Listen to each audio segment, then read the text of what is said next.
Oh, we're back. It's been a while. I think I think we're on. We're trying to look presentable here today. We both been out working. Yes. You probably been mowing grass, and I've been burning up the county since 8 o'clock this morning. I'm sure you have. In my pickup truck. Now, let me tell you something. For people, most people that probably watch this know what I drive. It's that Hemi. Right. You know, I call it that Hemi. That's got the topper on it with all my stuff all over it. But it likes gas. Mm-hmm. And you know, gas isn't cheap right now. And, no, it's not. So I pulled up at the gas pumps. I won't say where. It's a local gas station. And me and this old dude across the pump, we're talking about how, you know, how it stinks that the gas is so high. And well, I go in, I pay cash a lot of times. So I walk in to the store and I slap $100 bill. And I said, I don't know if this will fill it up, but here's 100. Can you turn on pump 6? And so he turns it on and I shove it in there and it's just clicking away. And I'm talking to this old dude. Well, it stops. Well, long story short, I go back in there and I get $3 back. Oh, I'm surprised you got anything. I got $3 back and I was happy. I got $3 back. I come out and I said, man, I got enough left over for a cold drink. And he said, I bet I got to go back in and give him some more money. He said, because I got a bigger gas tank than you. But yeah, it loves gas and I'm telling you. Hey, speaking of that, I had somebody to ask me the other day, what type of precautions do government agencies take whenever gas is this high? I mean, do you reach out to your deputies and say, hey, let's try to watch our idling time? If you don't have to leave your car running. Well, that's a good point. I'm glad you brought that up. That's one of my pet peeves, and you can ask my deputies the same thing about leaving your vehicle running. If you're going to be somewhere where you need to leave it running, think of it as a 15-minute cutoff time. Which I understand, we're going to be rolling up on calls sometimes, and there's reasons why sometimes we need to leave it running. But if I pull up at the office and there's a deputy's vehicle sitting out there running, and they're inside, I'll look at my watch and I'll see, and then I'll go back out, and in 15 minutes, if they're not gone, and it's still sitting there idling, I'll say something to them. But yeah, that's it, which you know, we have to travel, we have to patrol, we have to answer calls, and we've got a big county. And normally I've got 4 or 5 deputies on a shift, and we put a lot of miles on vehicles, you know, running across the county. Not the difference between us and a police department or the highway patrol. We have to serve papers. Right. We have to serve warrants and subpoenas and civil papers and criminal papers. And so we run a lot. But it's little things like if you're between calls, find a place to sit stationary. You know, if like night shift, we don't serve civil papers past 10 or 11 o'clock. I'm not sure the exact time at night. Now, criminal papers, of course, we serve them all night. Arrests, but civil papers, I'll just let them know. You know, after 11 o'clock, night shift is really just answering calls or patrolling. So I always recommend find you an intersection somewhere, find you a 4-way stop, find you a central location in your zone that you're assigned to that night. Just kind of stay stationary and just watch traffic. Well, the guy that asked me, I'm not going to mention any names, but I'm pretty sure he listens to us regular.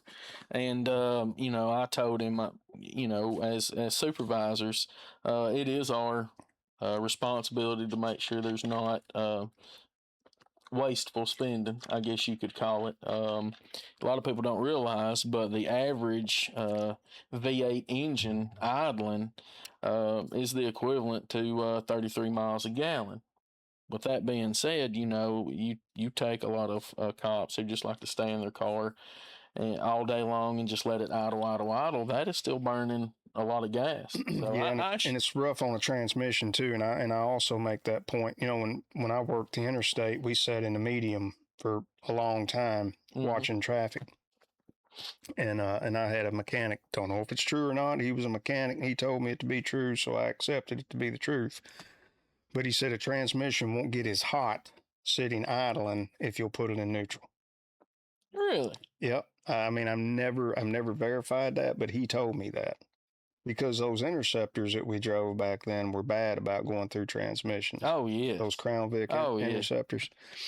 And he would say, put it in neutral and set the emergency brake. If you're going to be sitting and idling for a while, it's easier on the transmission. That's what he told me. So it may totally be inaccurate. I don't know, but that's what I was told. I could see that because I think a vehicle naturally will idle at a higher RPM in part than it will he said something about the way the fluid moves through the transmission. Well, that could and be the difference between being in park and being in neutral. Like I said, I never verified it. I just took it to be true.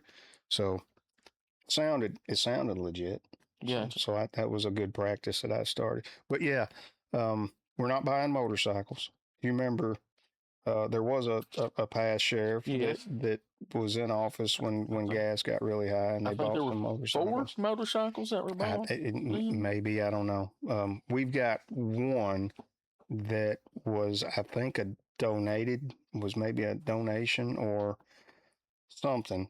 One of my lieutenants will drive it every now and then, but it's for parades and maybe leading a funeral procession or something like that. You know, we don't work traffic in it. We don't answer calls. Matter of fact, I think the exact words that I told him was, "You are not." What's it say? In the legal, you shall. You shall not. You shall not work traffic with this motorcycle. But yeah, it's it's got its place, and like I said, it's good for leading funerals and parades and stuff. You know, so. But yeah, we won't be buying motorcycles. But to answer your questions, we do take steps to minimize how much fuel we're burning. Good. But you have to remember, I mean, people that live out in rural parts of the community, they expect to see a deputy come down their road. Sure. Patrolling, you know, and so I mean, we're obligated to do that, but we are conscious of. Do you feel that your deputies are getting out into the more rural parts? A lot more than we are. Yeah, we're sheriff's deputies. That's where we're obligated. I mean, every municipality in the county falls under our jurisdiction, but I mean, if you have a police department where you live, you're paying taxes for that. You're paying more taxes than what somebody out in the county is paying, and that's what you're paying for. You're paying for that public service. So we kind of let Lawrenceburg, Etheridge, Loretta, and St. Joe handle 90% of what goes on in their community. We let those police departments handle that, even though that's in our jurisdiction. Now, if they call us and need help, of course we're gonna. Sure. But we let the police departments patrol their. Etheridge doesn't have 24/7 coverage, right. just like St. Joe. Lawrenceburg and Loretta are the only 2 municipalities in the county that have 24/7 coverage. So when Etheridge and St. Joe, when they don't have anybody 10/8 or on duty, then we'll patrol. We'll patrol it for them. See, that's a little taste of some of the stuff that my daddy used to tell me about. You know, in the late '60s. Well, I think either up until the late '70s or the early '80s, sheriff's office closed at 10 o'clock. Not only did they close, they didn't answer any more calls, and it may have been the late '70s. But Dad would talk about, it would be nothing, for there to be a serious violent call in Iron City, and Lawrenceburg being the only available law enforcement entity in the county, and I mean it would be nothing for them to have to go down to Iron City or the hospital to be low on blood, and next thing you know, Lawrenceburg police officers making a mad dash to Murray Regional Hospital to pick up blood and come back, and I don't know, it's them type of type of Those are stories. I good can old just days. listen to those Can you stories imagine? all day long. Can you imagine? You know, I don't know if you know Jack Davis. Jack Davis's Yes. dad was Arnold Davis. He was a Arnold. sheriff back in the Mm-hmm. 50s or 60s. Maybe 50s, but anyway, Jack lived in the jail, the old jail, because back in the day, Mm-hmm. you lived at the jail. Right.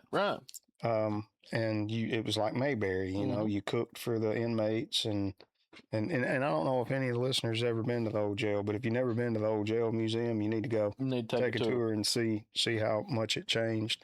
But yeah, he lived there. He'll sit and tell me stories, you know, about how when he was a kid, they'd have to go in there and feed the inmates and stuff, you know.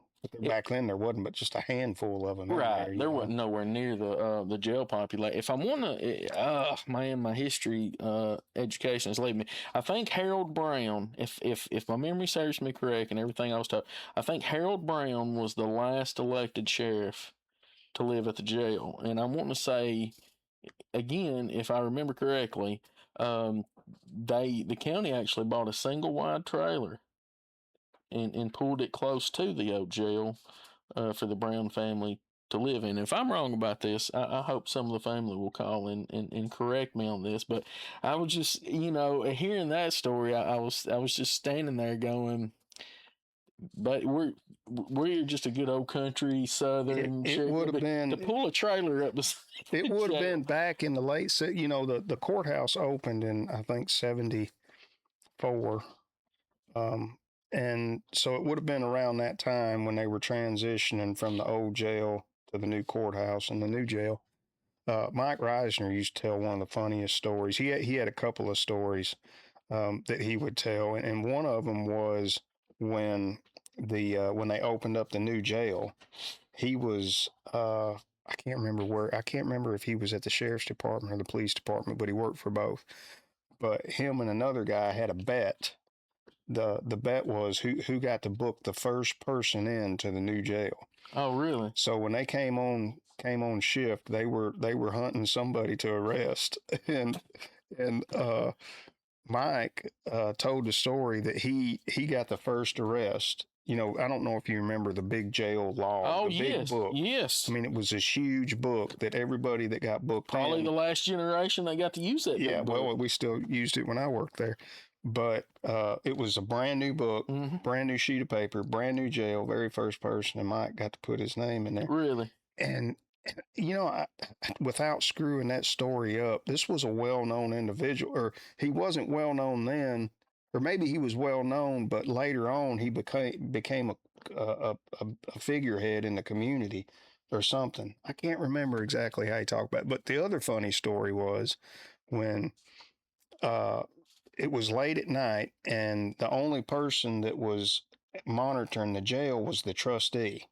So they had a trustee that was staying at the jail that night, and he called Mike from home and said they're fighting upstairs in the jail. I don't know if have you ever been up there in the upper level of the jail, the old jail? Yes, I've been in the old jail. Like a bird cage. Yeah, the old jail is where I started. Yeah. No, I'm not. I'm talking about in the old museum jail. Oh no, I'm sorry. I thought you were talking about no. You need to go up there and look at it. The upstairs is a big room. It's all open. It's like a bird cage, a metal bird cage. Really? Right there. Yeah. So that's where they put them.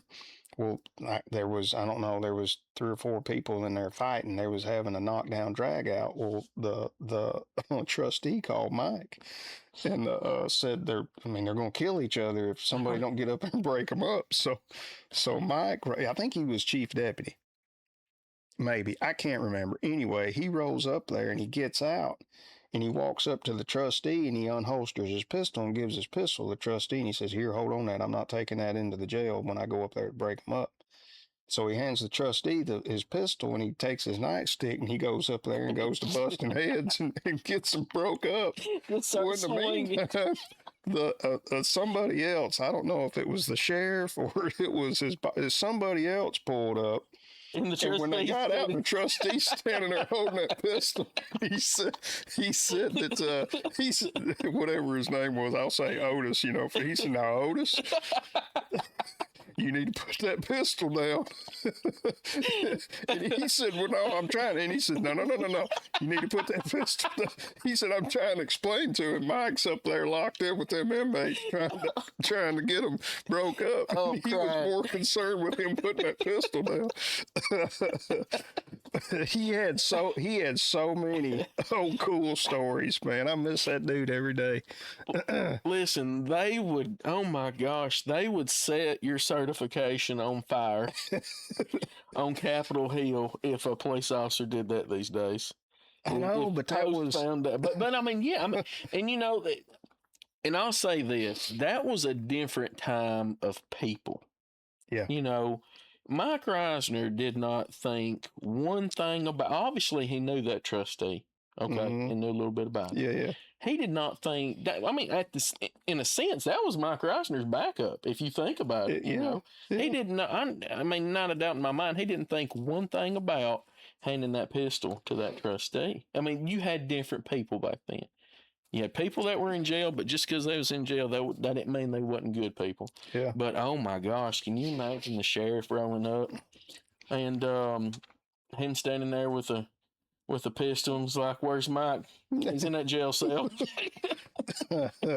He had so many old stories of the stuff I used to know. But I mean, you're right. That was back in the good old days before everything got complicated. And yeah, I mean, you could come in, you could take care of business. There wasn't any, like, I don't want to say rules, but there wasn't any, you shall make an arrest, or you shall detain this person, or you shall do all this. I mean, you could go fix the problem and leave. Back then, you could go up to a domestic call and chew everybody out and say, now, if I got to come back, everybody's going to jail. I've heard it before. Yeah, but those days are over. But talking about that big book, some of our police officers that have been hired, I don't know. I think we quit using the book. I don't know, about 15, 16 years ago. But talking about another cool thing is I got to write in the same book that my daddy wrote in.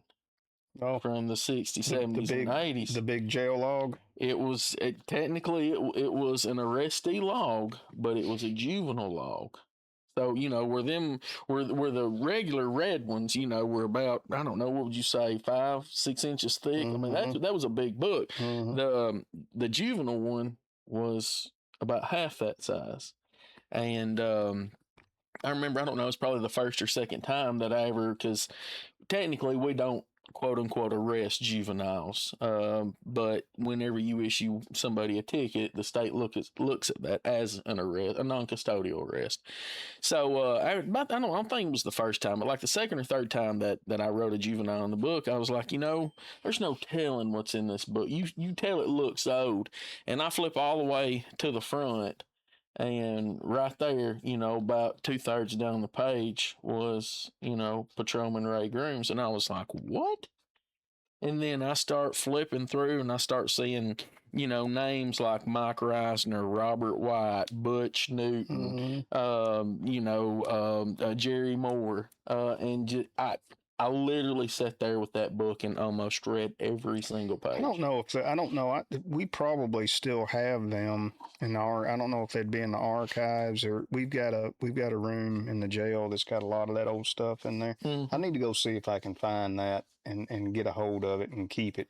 Yeah. And that way it doesn't get lost in time, because that's some good stuff, I think that would make, when I came on duty back in the early 90s, to tell you how different it is now, when I would come in and relieve either day, because I work nights and days at some point or another, but when I would come in and relieve the other jailer, it was a quick 5-minute, for example, if I was coming in on days and relieving night shift, and they would say, hey, you got 2 in the front drunk tank, you got 1 in the back drunk tank.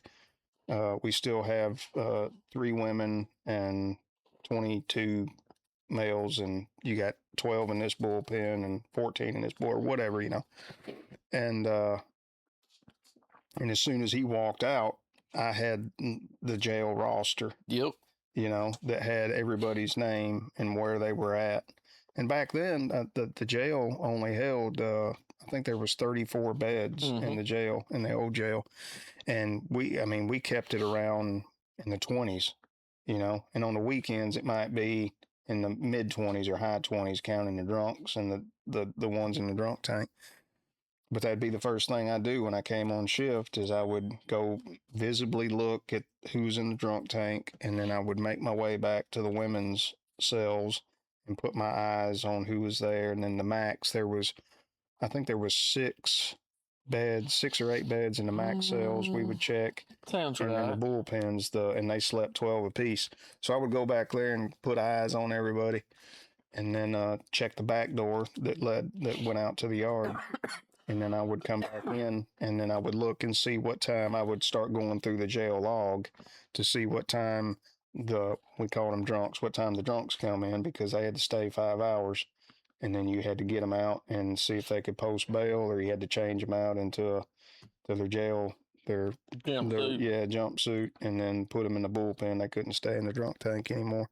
And you hoped every one of them could bond out. Oh, absolutely. Because you didn't want to have to strip search them and go through everything that you had to do to put them in general population or put them in a bullpen. So if it took a little bit, if they needed to make 3 or 4 phone calls. Oh, absolutely. To call their uncle to borrow the money, to call the bondsman to get him to come down. So we'd give them a little leadway, hoping they could bond out. Back then you could pay. And it was $245 or $265, and you wouldn't even have to go to court. So if you got brought in on a public intoxication, you stayed your 5 hours. I'd bring them up front and I'd say, well, you can either pay a bondsman, and it was public intoxication was a $250 bond. Right. So a bondsman would charge $25. I said, so you can pay a bondsman $25, or you can post a cash bond, which I think was $245. And you don't have to go to court. You don't have to come back. You're done. Or you can get a couple of property owners to sign you bond. That was the 3 ways that you could bail post bond back then. And the majority of them, if they had $245, they just pay that cash. Right. And we'd lock that up in the safe, and they'd say sayonara. They'd walk out, and they wouldn't have to come back for court. They can't do that now. No, I asked about that the other day, and there's been a couple of people that I've arrested in my time that I would have paid $245 just to get them out of the jail. Just to get them, yeah. Just to get them gone. And you're talking about making the phone calls. There's been several people that was like, by golly, I'll get a phone call, and it's like, no, buddy, you're fixing to get about 6 phone calls because we want you to go. We want you to go. I just sitting here telling stories. It was my first day. I started, like I said, in 92, part-time, working weekends. I worked every Friday night and Saturday night and Sunday night in the jail. And I would come in at 6 o'clock, and I would work till, I think, either midnight or 2 with whatever jailer was on. And then they offered me a full-time job, and of course I took it, and I started. And I can remember the very first morning I came in on night shift, and I was relieving Anthony Washburn. He's my lieutenant, just retired earlier this year. And I walked in, and he stood up and he said, you got it, I'm gone. I said, was there anything to pass on? He says, nah, it was quiet. He walked out. That sounds like Anthony. I said, okay, all right, it's going to be an easy first day. So I grabbed the jail roster, and I looked, and there was one new entry, and it was a public intoxication, drunk and disorderly. That was the charge back then. Right. Drunk and disorderly. You had PI and you had drunk and disorderly. Mm-hmm. Well, this was a drunk and disorderly. And about the time I looked at it and said, I wonder why he didn't mention that. This guy started kicking the drunk tank door so loud. Oh my God! It sounded like it was coming off the hinges. And that is a very unique sound. Yes. That door being kicked. Yeah. It would wake the dead. They could hear it on the 3rd floor upstairs. It was so loud. And I'm like, who is this and what is his problem? So I go through the big main door. I go through the main door and I go up to the jail and I look in there and here's this drunk. And I still remember his name. I won't call his name because I don't know whatever happened to him or whatever, but I still remember his name. He had long hair and it was hanging all down in his face. No shirt on, pair of blue jeans, no shoes on, barefooted. All he had on was a pair of blue jeans or a pair of blue jeans. He was a big dude, muscled up dude. And he was standing in the middle of that drunk tank shadowboxing. Saying, come on. And he was gearing up. I cracked the door open and I said, hey, you're going to have to settle down. He come running at the door. So I shut it back and locked it. Because I was 5'8", 135 pounds. He got time for this. So he kicked it a few more times and he backed back up and I cracked it open again. I said, I'm not kidding you. You're going to have to settle down. And he come out the door and I shut it again. So I made my rounds back through the jail. Well, one of the people in the max cell, and I think he was in there for murder. I mean, he's a pretty bad dude. He said, who are you? And I said, you know who I am. I've been working up here part time. He said, oh, Myers. And he said, you want to have to do something about that guy. Yeah. And I said, I know. He said, no. I said, you need to do something about him. I said, I know. And the people back there in the bullpen were getting mad too. Yes, sir. Because he was waking them up, kicking that door. So, and I think it was Terry Beecham. He was a chief deputy, and he come in a little bit early that morning, and he come stop by, and I said, hey, I might need your help with something, chief. And he said, what you got? And about that time, he kicked the door again. He says, who is this idiot?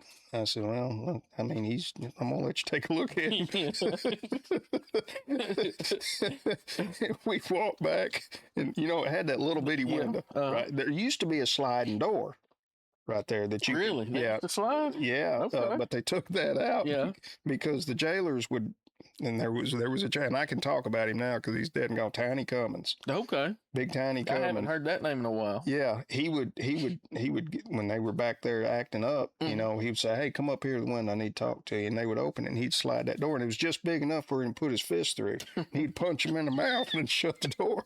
And how hard he hit, he'd knock him out and he wouldn't have to worry about him no more. I went back there and beat him up through that window at that guy, and he was jacked up. I don't know what he was on. I don't know if he'd been, I don't know. Somebody said he was drunk on tequila, but I think he was on something else too because he was twacked out. And he was running around in there and banging his head on the wall, and he was punching the door, and then he would kick it and all that stuff. And Beecham turned around. He said, man, he's a live wire, ain't he? I said, yeah. I said, I think it's going to take both of us. And he said, yeah. He said, let's go get the chains and everything. So we went back up front, and I got the leather belt and the chains and the leg irons and the cuffs and all that. Back then, you could do that. You could even run the leg shackles and the cuffs through that D ring. Yes, sir. Put the D ring in the middle of their back. Mm-hmm. And you could literally bow them up. And then, but you can't do that anymore neither. And, well, it is frowned upon. But anyway, that guy, he backed away from that door for a minute, and I shoved the key in there and I pulled it open, and here he come, and me and Beecham grabbed this dude, and the fight was on. And I got my arm around his throat enough and started cutting off his wind. And Beecham had his knee on his chest or so. Anyway, we finally got some cuffs on him. Once we got cuffs on him, he quit. He didn't want anything else. He's like, all right, you won. And we said, if you'll just be quiet, for an hour. And he said, if you'll do one thing, you won't hear another word from us. He said, if I can get a mattress. Fine, we went and got him a mattress, throwed it in the floor. Didn't hear another word out of him. And he laid down on his side, handcuffed, and when he slept it all off, because they brought him in right at daylight that morning. So, I mean, he still had 4 hours that I had to deal with him, and I was ready to do anything because the judge called down one morning on one beating the door, and the judge called down and said if you don't get that guy off that door, he's disrupting court. He says, I'm going to find you in contempt of court. Really? And we said, we'll take care of it. But anyway, we got him a mattress and got him calmed down. But that was my first day. My first full day at the sheriff's office. I never will forget it. You know, talking about that, you struck a memory. A brand new deputy, not knowing anything.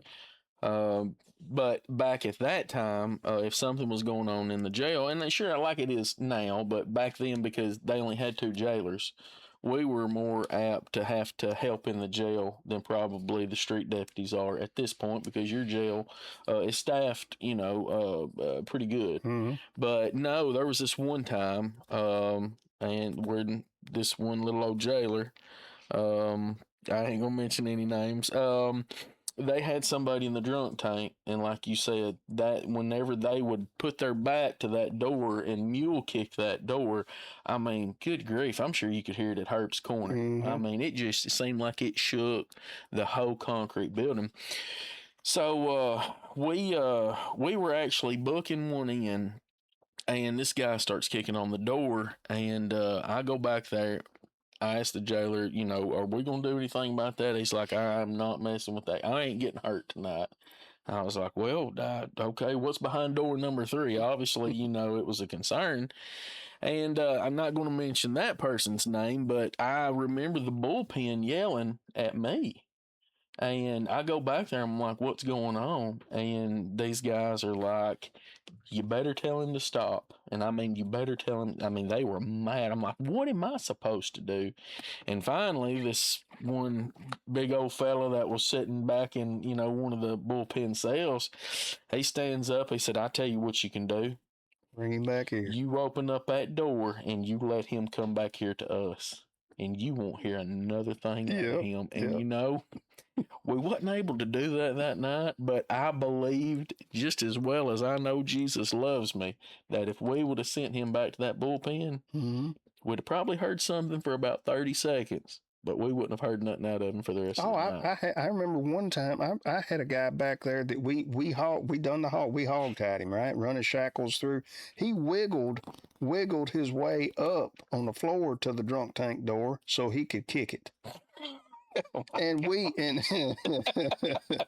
he kept up the bullpens all night, and when he got out, went back there and uncuffed him, and of course he was cussing the whole time we were uncuffing him, and he was in there on a pretty serious charge, but he was drunk when they brought him in, so I knew he wasn't going to bond out. Right. And like you said, the bullpen was like, yeah, let's have him. Yeah. And I made sure when I brought him in there, I said, hey, this is the one that's been in the drunk tank all night. Shut the door.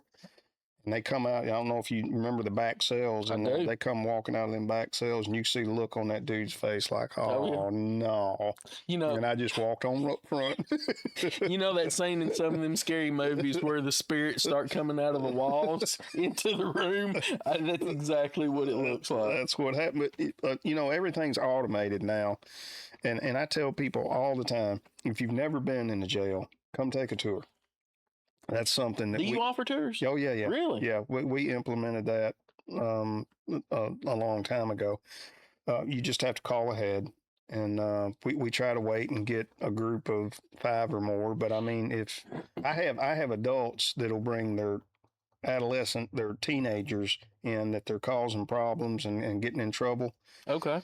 And you've seen, what is it, Scared Stiff or Scared Straight or something like that, where they let young kids go in. It's nothing like that, but I'll personally take them on a tour back there and let them see the old jail, which is very intimidating. It is. And then the new jail is just as intimidating because it's like a prison. Right. But, talking about how everything was on paper and you had a log that you kept up with and you had everybody's name on it, everything now is...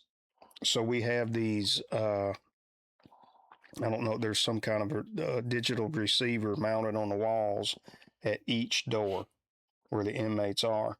So when the COs make their round, they take this thing and they just walk over and they set it in front of the scanner. Okay. And it beeps and it logs this CO checked this door at this date at this time.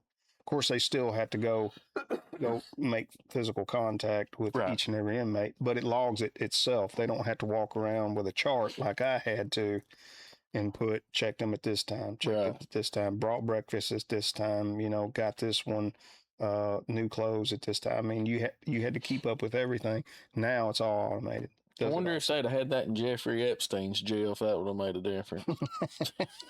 Oh Lord, let's not get on some kind of a conspiracy Oh theory. my gosh! But no, I didn't know that y'all had implemented that stuff inside the jail. I've seen, first place I seen that was hospitals, Hmm. where security is going around, and checkpoint here, checkpoint there. Even security has come a long way after stuff like that was put in place. So Well, you have to grow with the times, and you have to take steps. Uh, I mean, people hear me talk about TCI all the time. TCI is Tennessee Correctional Institute, and they set all the rules and standards for jails across the state, and you have to follow them. I mean, you have to.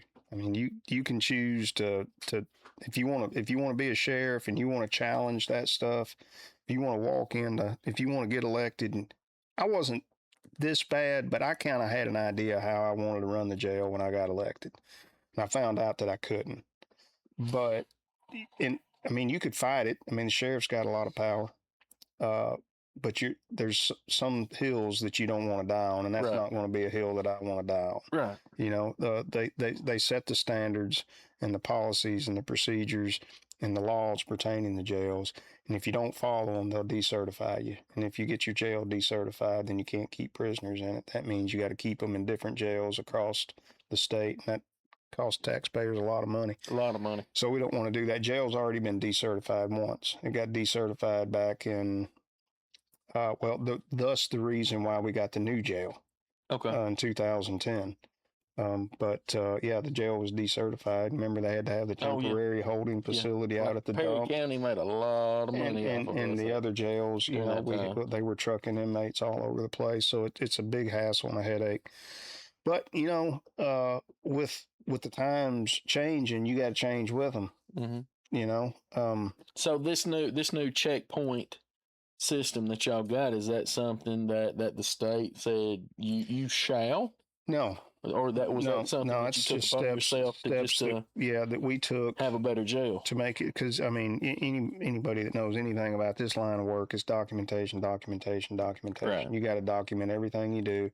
If you have an inmate die in your custody or in your facility, there's a guaranteed lawsuit coming. Mm-hmm. And you got to have your steps. You got to take your steps to make sure you're doing the right thing.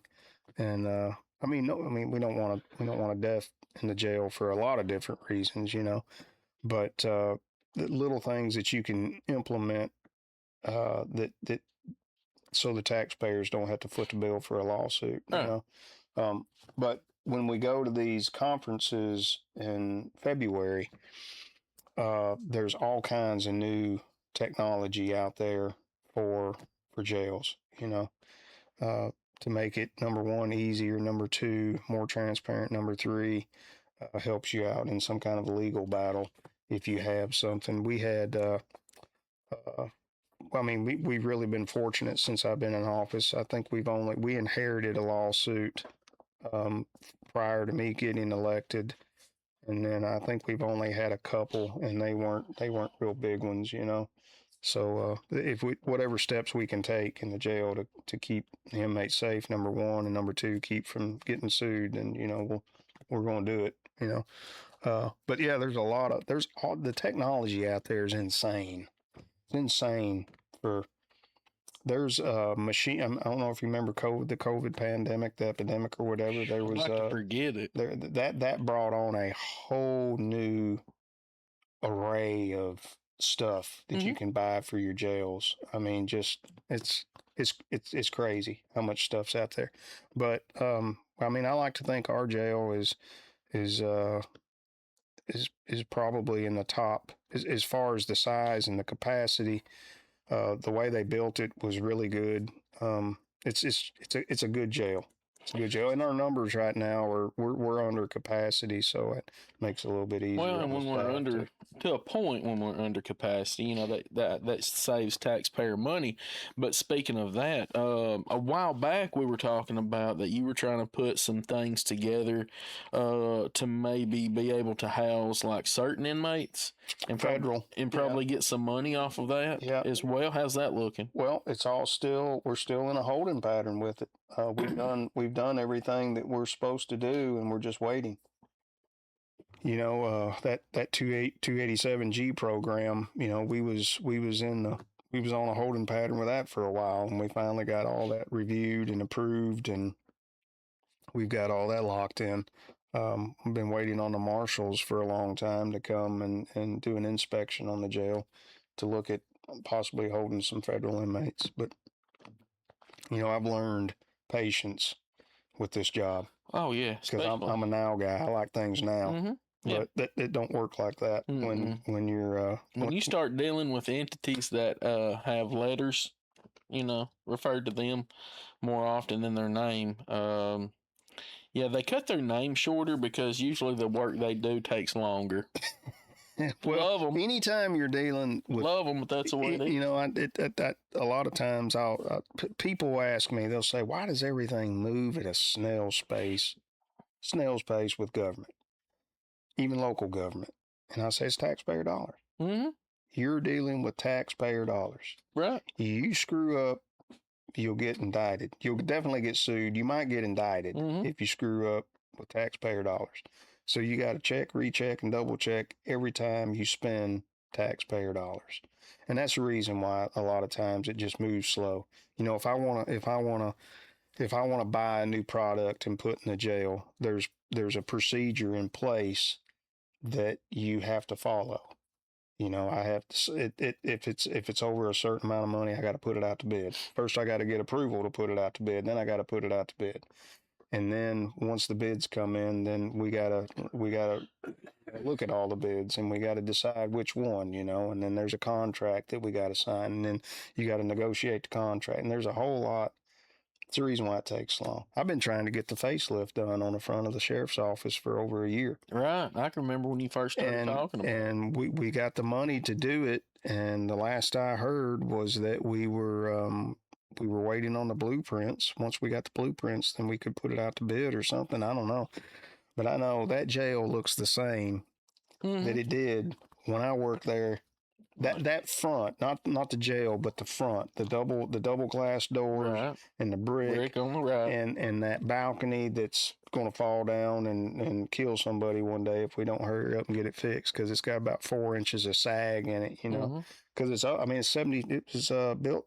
I mean, I think it opened in 74, so 74, 75. 52 years old, 51, 52. And it's time to get it fixed. So I stressed how important it was because of that balcony and the rusted girders and everything else in there, how it was an issue. So they put it at the top of the list to get it fixed. But I'll be glad when it happens, because we've done a lot of work to the inside.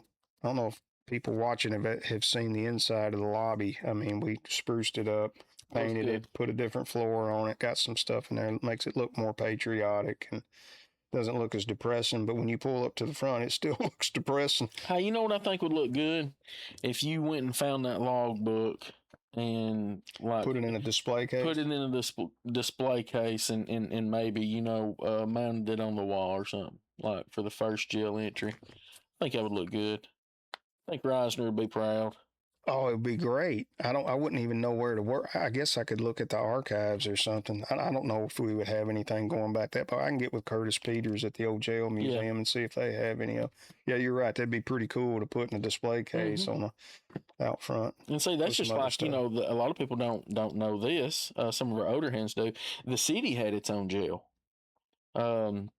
And that was a big thing back in the day. Is if Uncle Leroy got arrested, you right off the bat didn't know exactly where he went. He could have went to the county jail, or he could have went to the city police department. And talking about war stories, because unlike the jail, when somebody got arrested back in the day from the city, when they got to the police department, they had about 35, 40 steps they had to go down to the basement of the police department where the jail was. And depending on your attitude, depending on if you walked down or if you were a temporary slinky. So what was the purpose of those holding cells down there? Well, I mean, so they, I mean, that was just a jail. No different, no different than the sheriff's office. They just had their own jail. But nobody stayed in there for very long, did they? Oh yes. Oh, I mean, well, it's okay. So, it's my understanding that most of the holding offenses that the city kept, could be dealt with by the city judge. And there were a lot of bonds that could be paid, just like you were talking about. I see what you're saying, like an ordinance violation like or the something. PI bonds. Mm-hmm. So I thought that all police departments had pretty much done away with their jail until the child offender that I was chasing, which I'm not going to give him any glory by calling his name, but the child offender that I was chasing around my wedding time, whenever he got located in northern Alabama, we had to go get him. Rightfully so. You hurt a kid, I don't care. You be in California, we come to get you. Mm-hmm. All right, it ain't even up for debate. But so me and Rick Bailey jumped in the car and went down there to get him. And I was like, where's the sheriff's office down here? Where's the sheriff's office? And then I found out he wasn't at the sheriff's office. He was at that Alabama City Police Department jail. And I was like, oh my gosh, they've still got one of these down here. And it was, it was, how can I describe? When I say it was like Mayberry, I'm not talking about the town, but I'm talking when you walked into their police department jail, it was like Mayberry because you had like 9 cells, but there was only 2 of them that was occupied. Mm-hmm. I mean, it was quiet.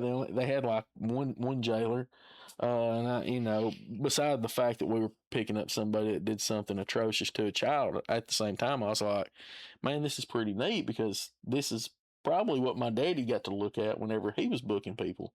Well, I'm sure that's city jail. Yeah, I don't know when that changed, but there's no more city jails anymore. It's all. I mean, if there's I tell people that's by law, that's one of my mandated responsibilities is to maintain a working jail. You know, for me, my duties and responsibilities include I got to provide security for the courts. I have to operate and maintain a jail, and I have to serve all civil and criminal papers. Hey, do you get to pick offices still? What do you mean? Like back in the day, one of the responsibilities of the sitting sheriff was to designate whose office was where in the courthouse. Do you still get that privilege? In the courthouse? Yes, in the courthouse back in the day. Because I can remember one of the former sheriffs I worked for in another county. There was some headbutting, and he moved a certain county individual to the basement. And you're talking about some uproar. Well, I don't have anything to do with the judicial system, but I have to provide security for the courts and the courthouse. Because I love Tommy Lee Kidd, but I'm thinking if we moved his office for like 30 days, that would be so funny. That would be so fun. But no, back in the day, the sheriff had that authority. Well, I mean, that's something to think about. I don't know how that would work. I mean, that'd be pretty. That'd be pretty. Hey, Tommy, come here. you could really mess with some people. Yes, sir. Some people would really be wanting you to get reelected, and some people would be praying that you didn't get reelected if you had that kind of authority. So talking about electing, we had a big night Tuesday with politics in the park. Man, we had a pretty good showing. A lot of people came out for that. Yeah, and I'm glad. Yeah, that's always, and whenever you force any candidate, no matter what office that you're running for, like I said when I spoke, when you make somebody get off the couch and get off their phone and have to get in front of a crowd of people and say a few words, I mean, you can really tell. Because this is my opinion. If you're going to run for an office, you ought to be able to handle stress. Mm-hmm. I mean, it doesn't matter, county commissioner, constable, doesn't matter what local office you're running for, you ought to be able to handle stress. And when you put somebody in a stressful situation, and if they can't perform, to me, that's something you need to be considering when you're casting that vote. It is, and I was glad again to see how many people came out to listen to what is potentially the future of their local government. And you know, like we've said on here a couple times before, I'm not going to sit here and tell you who you need to vote for, but a shared, you know, mindset like you have. What I will say is, it's very important for people to go out, do your homework, look at what you got, look at what you've had, think about what you want, and make a decision, and then go vote. That is.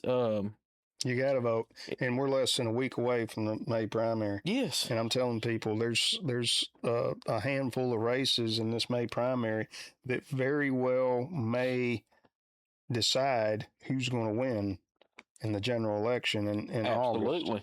So don't think that this May primary isn't important, because it is. Mhm.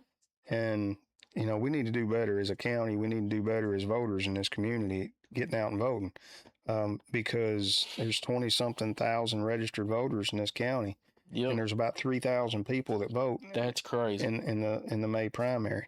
So I mean, get out and vote. You got 2 weeks of early voting. Yes. What's the address? 702 or 708 Mar Avenue? Something like that. Something I'll like that. Google that one. Where the election office is. You can early vote Monday through Friday, I think, from 8 to 4 there, and then you have your election day, or your primary day, where you can go to your local polls and vote on that. Some people don't like to early vote. Some people like to wait until the day of and go vote at their local polls. 702 Mar Avenue. 702 Mar Avenue, election office. But yeah, you got 2 weeks. There's no excuse. There's no excuse not to vote. And that's just my opinion. And voting is the most patriotic and most important thing you can do as an American citizen. You have no right to gripe, complain about nothing in your community if you're not voting. Mm-hmm. You know, that's how you change things. That's how you make a difference, is you vote. Plus you get the cool little red sticker with the state on there that says I voted. And you can take a selfie and put it on Facebook. And so, you know, I know we're not on here endorsing anybody, but, you know, we did have a gentleman to come down who will be in our governor's race. And listening to him, seemed like a very intelligent guy, sincere. I like that. But one of the things I took away from him was Lawrence County has something special. You know, he sat there all night long and he listened to the candidates that went up to the mic. We had some preachers, we had some politicians, and we had some people that didn't know what they was doing. All right, I liked it. But one of the things I liked about some of the things that he commented on was Lawrence County has something special. And listen, I believe that. I believe that wholeheartedly. Now, with that being said, Lawrence County's got everything Nashville's got, just on a smaller level. But we're still fortunate enough to be close knit enough where our people, their voice still matters. And one of the biggest ways that you can amplify that voice, go vote.